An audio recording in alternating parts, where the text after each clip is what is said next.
This is my main proposition.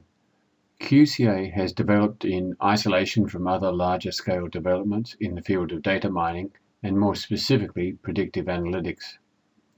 My intention today is not to undermine confidence in the use of QCA, but to expand our horizons about ways of doing QCA type causal analysis. By QCA type analyses, I mean analyses of causation that recognize multiple conjunctural causation, asymmetric causation, and which can talk about sufficient and/or necessary causes. This slide might help put QCA in context. QCA is largely used by academics for research purposes, but is increasingly being used by evaluators. Predictive analytics tools are used largely for commercial purposes. The difference in the scale of publications in these two fields is visible here. It is less when we look at Google Scholar citations, though predictive analytics citations are still greater in number. Predictive analytics is all about finding prediction rules. What combinations of attributes are associated with an outcome of interest? For example, the attributes of people taking out a loan and then defaulting on their loan repayments. QCA is also interested in finding associations between events and outcomes, but the focus is more on finding a parsimonious explanation of the causal processes at work. There is no intrinsic reason why a predictive model may not have some explanatory value and why an explanatory model may not also be a good predictive model. Managers of many development projects would probably appreciate models having both capacities.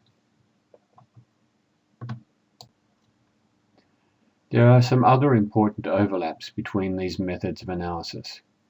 They can both use the same kinds of data, i.e., attributes and outcomes of cases which are described in binary form.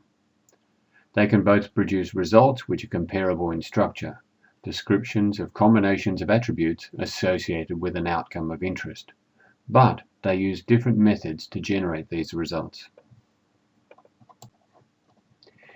In case some of you are wondering what I mean by an algorithm, here is a definition. The advantage of automated algorithms is simply their speed and accuracy.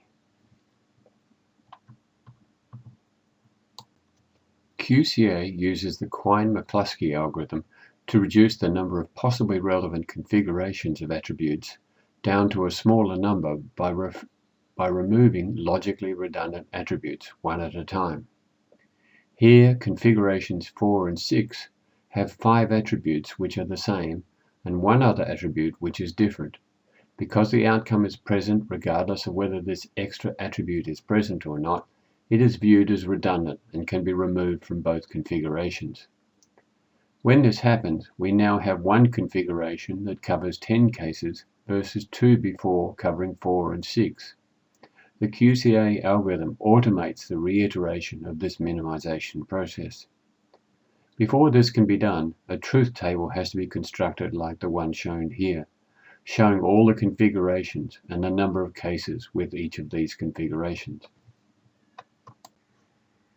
Another type of algorithm systematically searches through the many possible configurations to find the one which best predicts the presence of an outcome.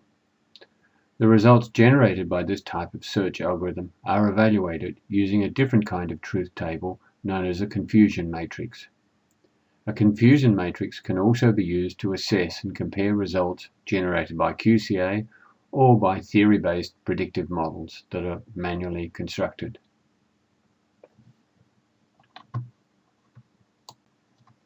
A confusion matrix classifies all cases into 4 types, depending on whether a configuration of attributes fits a case or not, and whether it correctly predicts the outcome being present in that case.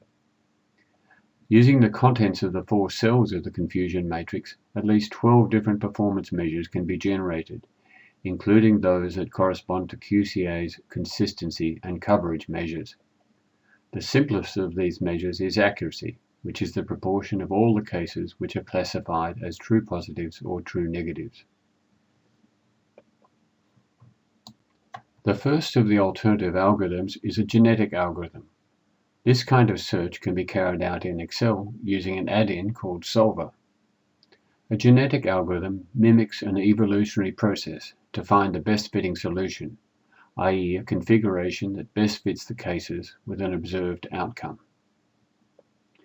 It is most useful when a dataset has a large number of attributes, i.e. when the search space is very large. Some results may be unexpected. This photo shows the design of a satellite antenna that was found using a genetic algorithm. The design was required to satisfy multiple performance criteria. There is another group of algorithms that are based on systematic searches of all possibilities, something computers are good at but people find boring and time-consuming and which they are likely to make mistakes with. There are two variants of exhaustive search. A single attribute search is simply the testing of each attribute to find if it is a good predictor. I think some QCA software includes this type of search as a means of identifying if any single attribute is sufficient or necessary. The other variant involves finding a single attribute that is the best predictor and then adding another attribute that further improves its predictive performance and then adding another that improves it further. This process is continued until no further improvement can be made. This is how decision tree models are created. This is a decision tree model.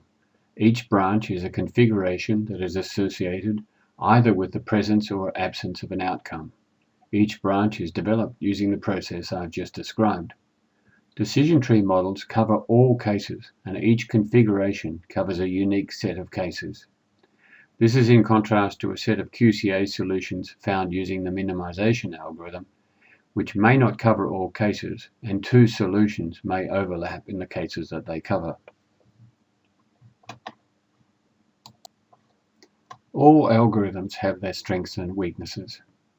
Quine-McCluskey is vulnerable to what is called limited diversity, where the configurations being compared differ on more than one condition. Exhaustive search produces conclusive results, but the processing time slows dramatically as the size of the data set increases. The decision tree version uses what is called a greedy algorithm, which can sometimes produce suboptimal results. Evolutionary search is much quicker with large data sets, but individual searches may not necessarily produce definitive results. Sometimes it's a matter of horses for courses, finding an algorithm that fits the kind of data set that is available. Data sets vary in the number of cases and the number of attributes relative to the number of cases. But there's also an argument for using more than one algorithm with the same data set. What can happen if we use more than one algorithm? Ideally, we will find the same model that applies to the same cases. But we may find different models predict the same cases, especially where there are many attributes in a data set.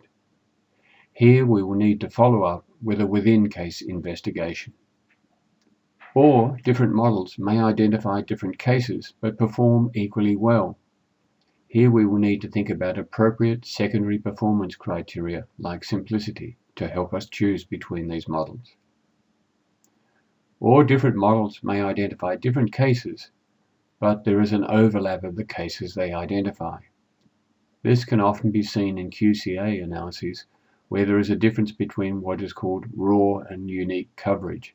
Here again, we will need to follow up with within-case investigations. Where do we go from here?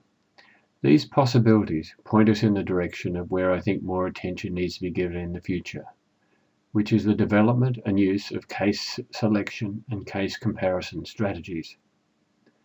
There are two kinds of these strategies. The first is the examination of cases identified by more than one model, as just discussed. The other is the examination of different cases predicted by the same model, something which hasn't been discussed today.